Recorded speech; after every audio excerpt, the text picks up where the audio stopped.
Bonjour, dans cette vidéo, je vais vous montrer comment mettre une sous-couche étape par étape. Pourquoi appliquer une sous-couche? Elle renforce l'adhérence et la tenue de la peinture de finition. Cela garantit l'opacité maximale de la peinture de finition en bloquant et nourrissant les supports neufs. Avant de commencer, voici la liste des accessoires dont vous avez besoin. Une spatule plate, une bâche, de la bande de masquage, un rouleau spécial mur et plafond 12 mm, un pinceau à bourron, un seau et une éponge, et une grille. Si vous avez des meubles, mettez-les au centre de la pièce afin de vous faciliter le travail.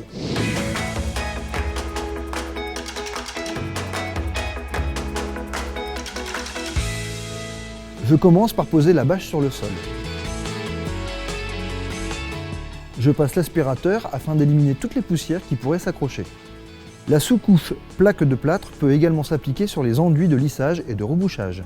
Idéal pour préparer la décoration de votre intérieur et compatible avec toutes les peintures de finition. Je pose la bande de masquage.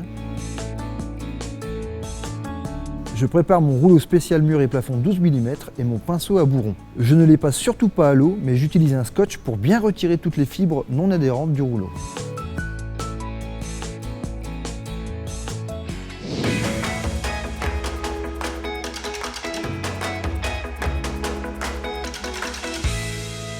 Nous allons donc maintenant appliquer la sous-couche. Avant tout, je mélange bien la peinture avec une spatule plate.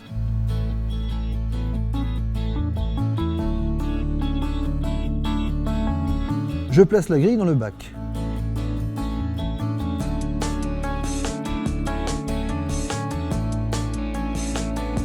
J'imbibe mon rouleau ou mon pinceau, puis j'essore un minimum sur la grille pour éviter les coulures. Un petit conseil, avant de peindre votre support, passez votre rouleau sur le carton afin qu'il soit imprégné de manière homogène. J'attaque dans l'ordre, je commence d'abord par le plafond, puis les murs. Pour peindre mon plafond, je démarre par la partie la plus proche de la lumière naturelle.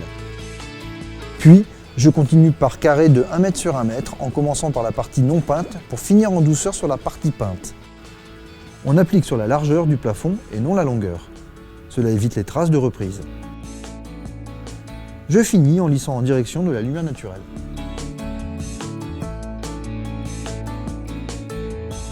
Je démarre par les angles avec mon pinceau rond.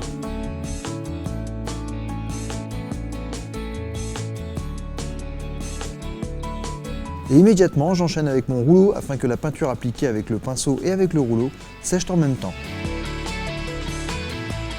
Si je suis gaucher, je commence à gauche. Et si je suis droitier, c'est l'inverse. Cela me permet de poser ma main sur le plafond ou sur le mur et de peindre plus rapidement.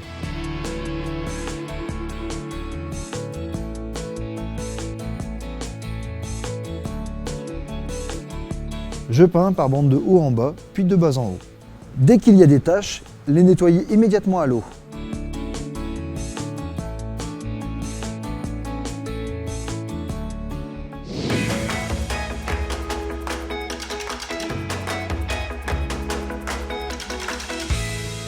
Voilà, la sous-couche est terminée, les murs sont prêts pour la peinture de finition. Un dernier petit effort, retirez les bandes de masquage avant que la peinture ne sèche, sinon vous risquez d'arracher la peinture. Pour réutiliser votre rouleau et votre pinceau plus tard, il est inutile de les nettoyer. Imprégnez généreusement de peinture et les mettre dans un sac plastique ou film plastique en chassant l'air. Pour faciliter le nettoyage des outils, bien retirer toute la peinture présente dans le rouleau avec le dos d'un couteau ou avec une spatule. Vous serez surpris de la quantité de peinture que vous allez récupérer.